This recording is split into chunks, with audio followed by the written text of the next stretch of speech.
আসসালামু আলাইকুম রহমতুল্লাহি ওয়া বারাকাতুহু। প্রিয় বন্ধুগণ, আমরা যারা সোশ্যাল মিডিয়া ব্যবহার করে থাকি, বিশেষ করে ফেসবুক, টিকটক, ইউটিউব, আমরা যারা এগুলো ব্যবহার করে থাকি, আমরা আবেগে অনেক সময় আমরা ভুলভাল কিছু একটা নিয়ে আমরা দুঃখ প্রকাশ করি, অথচ বিষয়টা হচ্ছে না, কিন্তু আমরা এটা নিয়ে নিজেরা দুঃখ প্রকাশ করতেছি, আমরা কষ্ট পাচ্ছি।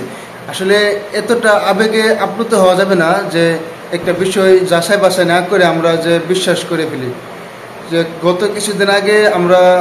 গত কিছুদিন যাবত আমরা দেখতে পাচ্ছি যে ফেসবুকে আমাদের মসজিদুল আল আকসা ক্ষতিগ্রস্ত হয়েছে, বোমা মেরে ক্ষতিগ্রস্ত করে দেওয়া হয়েছে। এটি সম্পূর্ণ ভুয়া এবং বানোয়াট মিথ্যা প্রচার।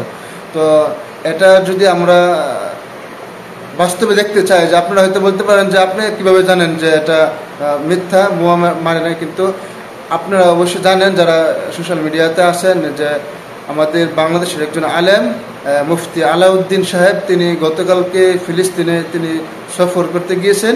আজকে তিনি একটি ভিডিও ফেসবুকে আপলোড করেছেন যে মসজিদুল আল আকসা মসজিদ সম্পূর্ণ কি ভালো রয়েছে, এখানে কোনো বোমা হামলা হয় নাই।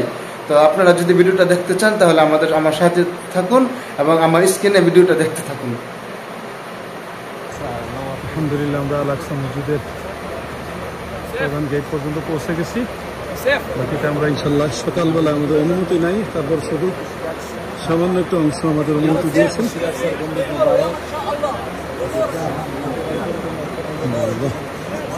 যেখান থেকে মসজিদ আল আকসা ফুটপাতের চাকরা দেখা যাচ্ছে।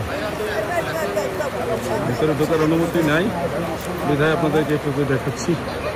বাকিটা ইনশাল্লাহ বিস্তারিত কালকে দেখাবো।